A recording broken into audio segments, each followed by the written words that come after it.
Munro United States of America president Donald Trump ఇప్పుడు ప్రపంచానికి ఒక రకంగా చెప్పాలంటే ఔరంగజేబులా మారిపోతున్నాడు. ఔరంగజేబు అంటే దురాక్రమణ. అక్కడ మహారాష్ట్ర నుంచి దక్షిణాది రాష్ట్రాల నుంచి ఇటు నుంచి నార్త్ ఈస్టు ఇంకా మనకు చెప్పొద్దు, మత ద్వేషి అనమాట ఎవరు ఔరంగజేబు. ఆయన ఉన్న కాలంలో భారత ఉపఖండం అంతా అశాంతి. ఈ విధంగా ఒక ఔరంగజేబుగా ఇప్పుడు డొనాల్డ్ ట్రంప్ ప్రపంచానికి మారిపోయాడు. ఎందుకు మారిపోయాడు అంటే ఇప్పుడు చూడండి, వెనిజులాలో ఒక దేశాన్ని 4 గంటల్లో ఓడించి ఒక దేశ అధ్యక్షుని అరెస్ట్ చేసి తీసుకుపోయాడు. ఎంతటి దారుణం అంటే చూడాలి. ఎందుకు ఇప్పుడు United States of America president ఇప్పుడు వెనిజులా మీద అలాగే అటాక్ చేశాక, అంతకుముందు నైజీరియా, ఆఫ్రికాలో అతిపెద్ద ఆర్థిక వ్యవస్థ నైజీరియాని అటాక్ చేసేసారు. ఇప్పుడు ఆయన ఇరాన్ అధ్యక్షుడిని అరెస్ట్ చేస్తానని చెప్తున్నాడు.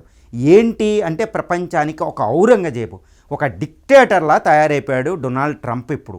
అంటే ఇప్పుడు ఈయన స్కెచ్ ఎందుకు అంటే ఇక్కడ ఒకటి ఉంది. అసలు ట్రంప్కి బేస్ ఏంటంటే ఇప్పుడు వెనిజులాని ఎందుకు అటాక్ చేశాడు అంటే ఆయన చెప్పుకునేది ఏంటంటే ఇదిగోండి, మన్రో డాక్ట్రిన్ 1823 అంటే 200 సంవత్సరాల క్రితం ఖచ్చితంగా అప్పటి అమెరికా అధ్యక్షుడు జేమ్స్ మన్రో అనే అప్పటి అమెరికా అధ్యక్షుడు ఒక విధానాన్ని తీసుకొచ్చాడు, ఒక యుద్ధ విధానాన్ని. దాన్నే మన్రో డాక్ట్రిన్ అని చెప్తారు, నియమం అన్నమాట, యుద్ధ నీతి.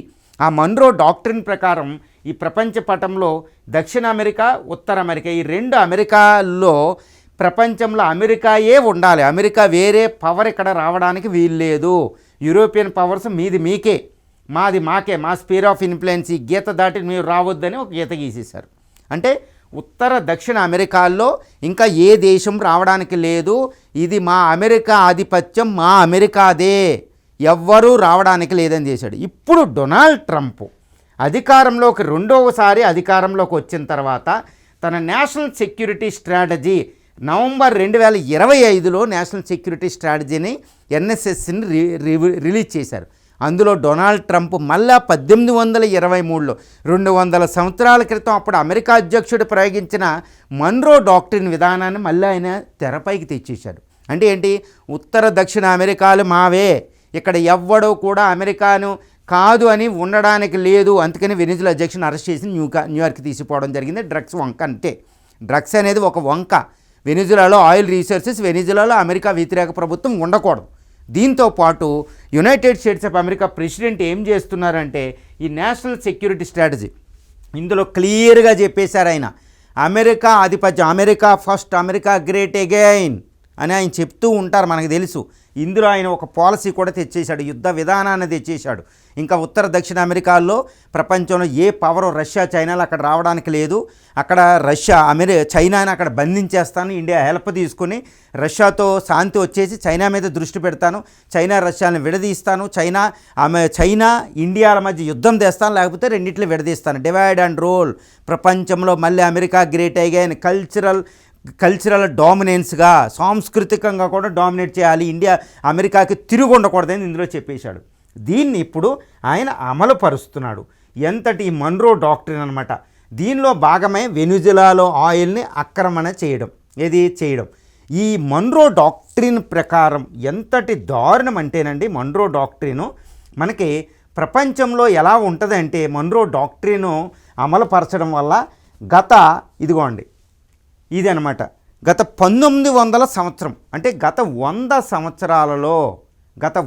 సంవత్సరాలలో ఈ ఉత్తర దక్షిణ అమెరికాలలో మొత్తం 100 కూప్స్ తెచ్చాడు. 100 కూ అంటే ఆ దేశాల్లో అశాంతి ప్రబలేటట్టు చేసి ఆ దేశ అధ్యక్షులను చంపేయడమా, ఆ దేశ అధ్యక్షుల మీద అంతర్యుద్ధాలు వచ్చేటట్టు చేసి ఆ దేశాల్లో ప్రభుత్వాల్ని కూల్చేసింది అమెరికా.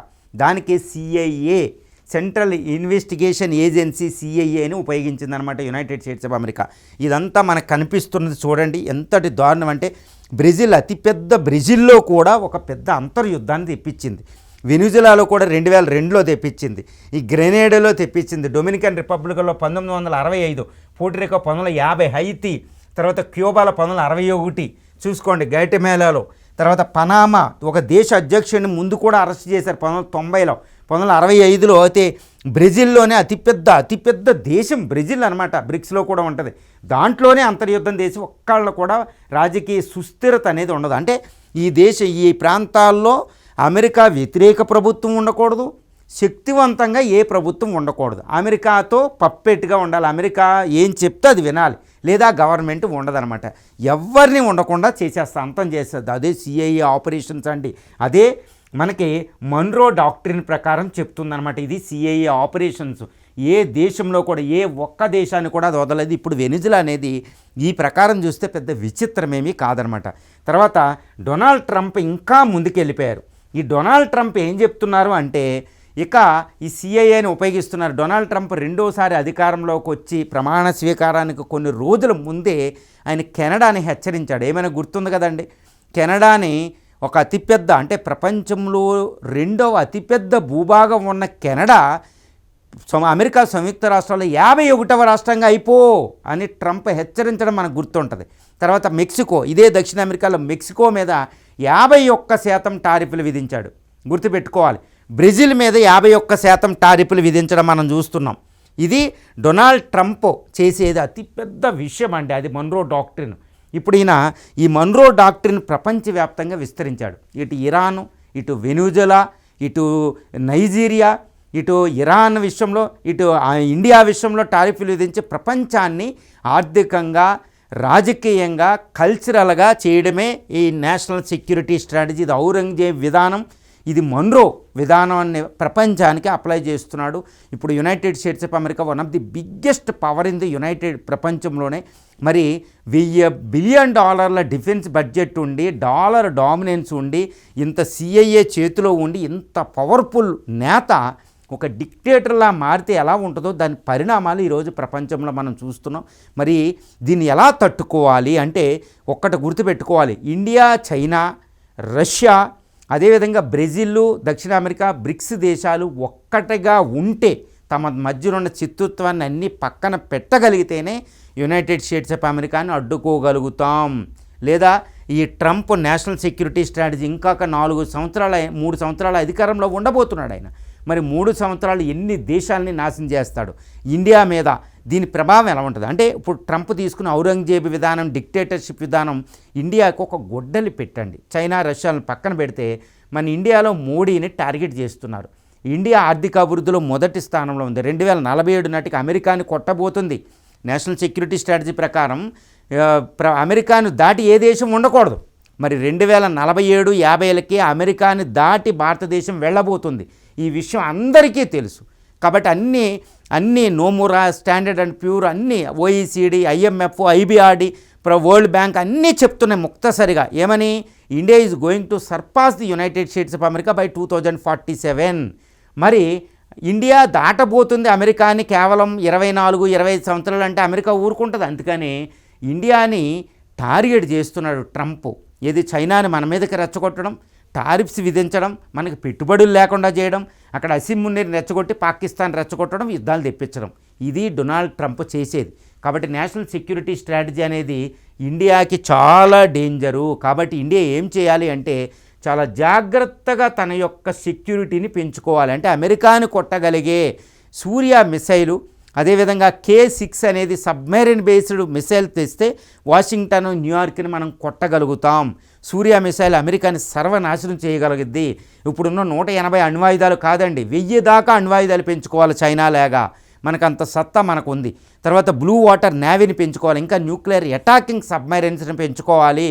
ఆ విధంగా అమెరికాని కొట్టగలిగే, డైరెక్ట్గా అమెరికాని అట్లాంటిక్, ఇటు పసిఫిక్ మహాసముద్రం దాటి ఇటు ఈస్ట్ కోస్ట్లో ఉన్న న్యూయార్క్, వాషింగ్టన్ సిటీలని, అటు వెస్ట్ కోస్ట్లో ఉన్న లాస్ ఏంజల్స్, సియాటిల్, కాలిఫోర్నియా లాంటి కొట్టగలిగి నిమిషాల్లో కొట్టగలిగే స్ట్రెంగ్త్ ఉంటే మనం అమెరికాని ఎదుర్కోగలుగుతాం. లేకపోతే అమెరికా మనల్ని ఏదైనా చేయడానికి వెనకాడదు.